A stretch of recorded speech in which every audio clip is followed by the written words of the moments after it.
안녕하세요. 두 번째는 지금 회절에 대해서 공부하고 있는데요. 첫 번째 회절의 모양을 유추하는 첫 번째 방법은 아, 통과하는 구멍을 나눠 가지고서 나눠진 부분의 빛들이 한 점에서 출발을 해서 센터의 한 점에서 출발해서 그 빛들의 간섭으로다가 설명을 해서 극소점의 위치를 찾아내서 모양을 계략적으로 유추하는 방법이 있다고 했습니다. 그거는 극소점의 위치는 정확히 알 수 있지만 밝기가 어떻게 줄어드는지에 대한 정확한 정보는 알 수 없는 문제점이 있다라는 한계가 있었습니다. 두 번째는 작도.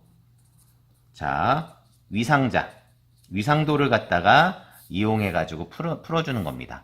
위상도라는 것은 뭐라고 했어요? 어떤 파동 같은 거를 어떻게 나타내 주는 거다? 벡터적으로 나타내줘서 해석하는 것을 위상자 또는 위상도라고 하는 거죠. 그 방법에 대해서 알아보도록 하겠습니다. 위상도법도 지난 시간에 했던 거랑 거의 비슷합니다. 지금 여기 간격이 어떻게 됐죠? 네, A라는 간격이죠? 여기도 마찬가지로 어떻게 된다? 이것을 갖다가 총 n등분하게 되는 겁니다. n등분. 그러면 지금 n등분에서 첫 번째에서 출발한 빛, 두 번째에서 출발한 빛, 세 번째에서 출발한 빛, 네 번째에서 출발한 빛에서 n번째에서 출발한 빛들이 모여서 밝게 되기도 하고 어둡게 되기도 한다는 얘기가 되겠죠. 그러면 지금 여기서 도착했을 때 나타나는 빛의 총 진폭을 E0라는 건 뭐죠? n등분에서 출발했던 것들이 모두 합쳐져서 진폭 E0가 된다라고 볼 수 있겠죠? 그러면 한 군데에서 출발한 빛의 진폭을 뭐라고 할 수 있을까요? n분의 1을 해주면 되겠죠. 그러니까 한 군데에서 출발한 빛은 n분의 E0만큼의 진폭을 갖고 있다라고 한번 보고 출발해 보도록 하겠습니다. 우리가 지난 시간에 간섭에서도 했지만 위상도 했을 때는 어떻게 됐어요? 빛을 갖다가 이렇게 원래는 피타고라스로 이렇게 구해줘야 되는데 하나의 빛을 갖다가 놓으면 요게 지금 델타 파이라고 하면 요 벡터를 평행 이동시켜서 처음 시작에서 나중을 갖다가 더한 게 만약에 두 개의 빛이 합쳐졌을 때에 여기부터 여기까지의 길이를 합쳐진 빛에 뭐라고 생각했다? 진폭이라고 생각을 했죠? 세개 같은 경우는 어떻게 돼요? 첫 번째 빛, 두 번째 빛, 세 번째 빛이 되면 첫 번째에서 출발해서 나중까지 가는데 여기부터 여기까지의 길이가 뭐가 된다? 세 개가 합쳐진 빛의 진폭이 된다라고 했습니다. 그것을 갖다가 파동적 표현은 사인 값이면 y축으로 투영을 했고요. x축 같은 경우는 코사인 값으로 볼 수 있을 겁니다. 자, 그러면 우리가 생각하는 어떤 요 델타 파이는 아주 매우 작은 거가 됩니다. 지금 여기서 n등분 했을 때 사실 첫 번째 여기 뭐라고 하죠? 이게 장애물의 첫 번째 여기 부분에서 여기부터 장애물 요쪽 편의 마지막까지 할 때의 거리가 a였죠. 그러면 처음 요 맨 위와 맨 아래의 빛의 총 경로차는 어떻게 되죠? a 사인 세타가 됩니다. 그러면 작은 두 개의 경로차는 어떻게 되냐면 아까도 얘기했지만 n등분 했으니까 어떻게 되냐면 이게 n등분 했으니까 하나들이 다 합쳐서 총 경로차 a 사인 세타가 되는 것이죠. 그러면 처음 출발한 것과 그 다음 두 번째 출발한 빛의 경로차는 어떻게 된다? 이거에 n등분 했으니까 어떻게 된다? 총 경로차를 뭐한 거랑 똑같아? n으로 나눠준 거가 n으로 나눠진 값이 되겠습니다. 요게 경로차가 되는 것이죠. 그러면 요 경로차가 제가 얘기했지만 경로차를 갖다 위상차로 바꾸는 방법이 있죠? 뭐를 곱해주면 되는 거죠? 경로차에다가 람다분의 2파이를 곱하면 경로차가 위상차로 바뀌게 되는 겁니다. 그러면 이웃한 두 개 사이의 위상차는 어떻게 해주면 된다? 아까 구한 작은 경로차에다가 람다분의 2파이를 곱해주면 경로차가 위상차로 바뀌게 되는 거죠. 그러면 그 총 델타 파이는 처음 출발한 거하고 나중 출발한 것은 어떻게 된다? 거기다가 n을 곱해주면 되는 것이죠. 그래서 첫 빛과 나중 빛의 총 경로차, 위상차 델타 파이는 작은 위상차에다가 n을 곱해준 거랑 똑같은 거고, 아까도 얘기했지만 n에다가 작은 위상차 델타 파이는 n분의 1의 a 사인 세타에, 요거는 이제 아까 경로차에서 람다분의 2파이를 했을 때가 이제 위상차가 돼서 없어지게 되겠죠. 그래서 총 위상차는 n 작은 각 그 위상차가 되는데 람다분의 a 사인 세타 2파이가 됩니다. 그러면 자, 여기서 출발한 거, 여기서 출발한 거, 여기서 출발한 것을 갖다가 하면 n개라고 하면 아까도 2개면 이렇게 1번과 2번을 더하면 되는 거고요. 3개면 이렇게 되는 거고, 이렇게 할 때 n개의 합으로다가 나타내 주게 되는 거죠. 이게 이제 1번, 2번, 3번 해서 쭉쭉쭉 가서 n번까지 해가지고 처음에서 출발해서 n번까지 한 직선거리, 요게 바로 뭐가 되는데 진폭이 되는 거겠죠. 모든 빛에서 출발한 거에 진폭이 되는데, 이걸 갖다가 n이 아주 작으면 이게 모양이 각이진 것처럼 보이지 않고 뭐처럼 보인다? 이렇게 원호가 되는 것처럼 보이게 되는 겁니다. 원호.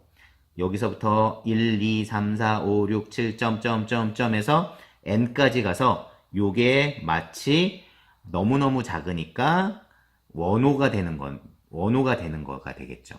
그래서 처음에서 출발해서 나중 위치가 되는데, 여기까지의 직선거리 요 길이가 바로 이 모든 파들을 더한 진폭이 되는 겁니다. 그러면 요거를 갖다가 이렇게 원호가 되는 것처럼 보이니까 반지름이 라지 R이라고 생각하고요. 자, 여기부터 여기까지 간 게 그 위상차 델타 파이가 되겠죠. 델타 파이.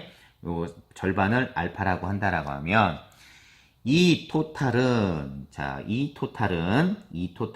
여기부터 여기까지는 어떻게 되는 거죠? 이게 이제 90도라고 하면 마주보고 있는 게 뭐가 되는 거죠? 요 절반의 길이죠. 이 아래 사인, 각도가 바라보는 게 뭐가 되는 거죠? 높이가 되니까 사인 2분의 델타 파이가 됩니다. 뭐 사인 알파라고 써도 되는 거죠.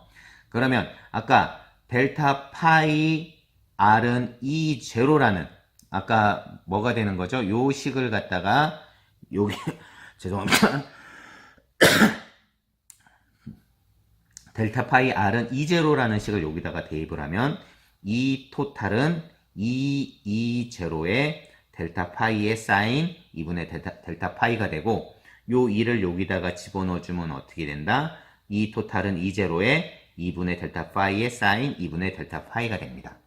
그러면 세기는 어떻게 된다고 했죠? 그 빛의 세기는 이 진폭의 제곱에 비례하죠. 그 제곱이란 말이에요. 그럼 이걸 제곱해주면 E0 제곱은 2 델타 파이의 2 사인 2 델타 파이의 제곱이 되는데, 아까 2분의 델타 파이는 절반의 각도가 되니까 어떻게 쓸 수 있어요? 자, E0는 하나의 빛의 세기라고 봐서 I0의 알파의 사인 알파는 2가 됩니다. 자, 여기서 알파라는 것은 2분의 델타 파이가 되는 거고, 그죠? 2분의 델타 파이는 어떻게 된다? 원래 델타 파이는 어떻게 됐어요? 총 경로차가, 그 경로차에 의해서 생기는 위상차가 되는 거니까, 처음에 그 경로차는 어떻게 됐죠? A 사인 세타가 되는데, 여기다가 얼마를 곱해준? 람다분의 2파이를 갖다 곱해준 게 처음 출발한 것과 나중 출발한 녀석의 위상차가 될 거예요. 거기다가 2로다가 나눠주니까 그 델타 파이는 2 알파가 되고, 따라서 알파라는 것은 2분의 델타 파이. 델타 파이가 이거가 되니까 여기다가 2를 곱해주면 어떻게 된다? 여기서 알파라는 것은 람다분의 파이의 A 사인 세타가 되는 겁니다. 자, 여기서 그러니까는 결론적으로 말하면 어떻게 되는 거죠? 자, 요렇게 나타냈을 때 밝기 i라는 것은 I0의 알파분의 사인 알파의 제곱이 되는데, 여기서 알파라는 건 어떻게 돼? 람다분의 파이의 A 사인 세타가 바로 알파가 되는 거죠. 주극소의 위치는 그러면 밝기가 0이 된다라고 보면 되니까 사인 알파가 얼마가 된다? 제로가 되는 거죠. 사인 알파가 제로가 된다라는 것은 알파가 뭐가 돼야 돼요? n파이. 그죠? 사인 값을 보면 어디서 0, 파이, 2파이, 3파이. 다시 말하면 여기서 이제 극소값이 되니까 그러면 따라서 결론적으로 람다분의 파이의 a 사인 세타는 n분의 파이가 되고 그죠? 따라서 a 사인 세타는 뭐분의 파이 없어지고 어떻게 돼요? m 람다. 다시 말하면 이게 바로 무슨 점의 위치가 되죠? 극소점의 위치가 된다라는 거죠.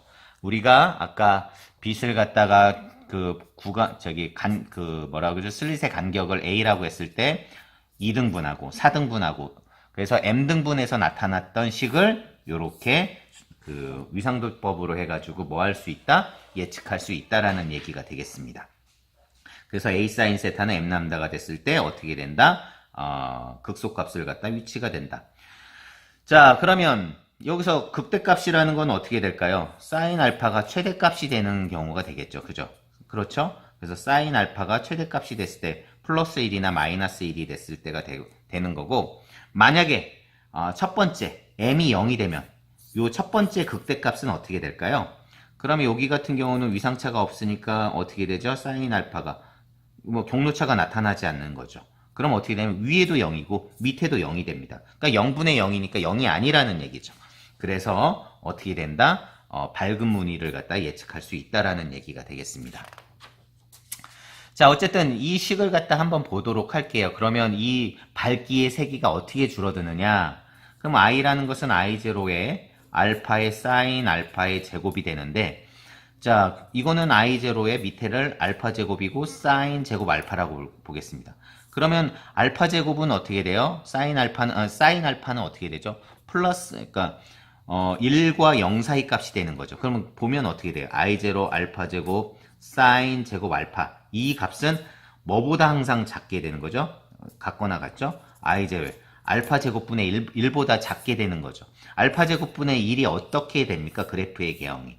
이렇게 줄어들게 되는 거죠. 거기서 사인 값으로다가 진동하는, 다시 말하면 여기서 사인 값으로 진동하는 모양의 회절 무늬의 모양이 예측이 되는 거겠죠. 그러니까 주극대의 밝기가 점점 어떻게 된다? 알파 제곱분의 1로다가 줄어들어서 처음에는 상당히 밝았다가 밝기가 어두워지는, 그래서 이 안에서 사인 개형이 나타나지만, 그러니까 진동하는 개형이 나타나지만 밝기는 어떻게 되는, 줄어드는 위치를 갖다가 이 식에서 알 수 있고, 아까도 얘기했지만 요 a 사인 램람다에서 뭐의 위치를 알 수 있다? 극소값의 위치를 알아서 이렇게 밝고 어둡고한 무늬를 예측할 수가 있게 되는 거예요. 자, 지금까지 이제 이 밝고 하는데 아까 유도하는 과정에서 델타 파이 r은 E0라는 것을 갖다가 이제 설명을 안 했는데 그것은 그냥 원으로다가 생각하면 되겠습니다. 델타 파이가 각이고 반지름이니까 각에다가 반지름을 곱하면 뭐가 되겠어요? 원호가 되겠죠? 이 원호의 크기를 E0라고 놨다라고 보면 어떻게 될까요? 그러니까 어떻게 되겠어요? 여기다 대입하면 아까 우리가 설명했던 것들을 모두 유도할 수 있습니다. 자, 이만 마치도록 하겠습니다.